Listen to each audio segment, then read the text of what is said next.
বন্ধুরা, কেমন আছো সবাই? আশা করি সবাই ভালো আছে, আমিও ভালো আছি। তো নতুন একটা ভিডিও নিয়ে চলে এলাম। তো দেখো, আমি প্রথমে কিছু সবজি সিদ্ধ করে নিলাম, আর এইখানে যা যা লাগবে রান্না করার জন্য মশলাপাতি সব কিছু আমি রেডি করে নিয়েছি। তোমরা দেখে নাও, এখানে গুঁড়া মশলা, আদা, রসুন, পেঁয়াজ পেস্ট করা, আর একটু আদার পরিমাণটা বেশি নিয়েছি। তো প্রথমে আমি কি করেছি বলো তো, তেলটা গরম করে তেজপাতা, শুকনো মরিচ আর পেঁয়াজটা আমি একটু লাল করে ভেজে নিব। তারপরে মশলাটা দিয়ে ভালো সুন্দর করে কষিয়ে নিব।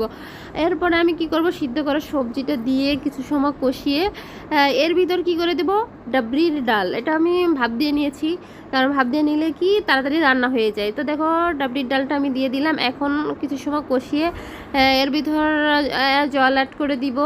তো এই আসলে ইয়াটা সবজিটা কিন্তু অসাধারণ লাগে।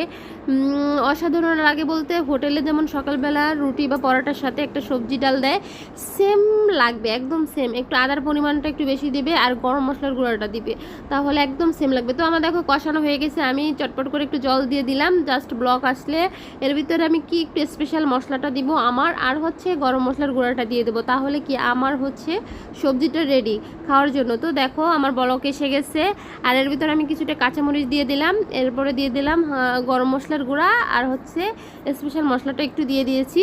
তো দেখো, আমার রান্না হয়ে গেছে চটপট। যদি তোমাদের অবশ্যই রেসিপিটা ভালো লাগে, অবশ্যই আমার চ্যানেলে একটা লাইক দেবে, একটা কমেন্ট করবে, আর আমার চ্যানেলটা সাবস্ক্রাইব দেবে, কারণ তোমাদের একটা সাবস্ক্রাইব, একটা কমেন্ট, একটা লাইক অনেক অনুপ্রেরণা যোগায়।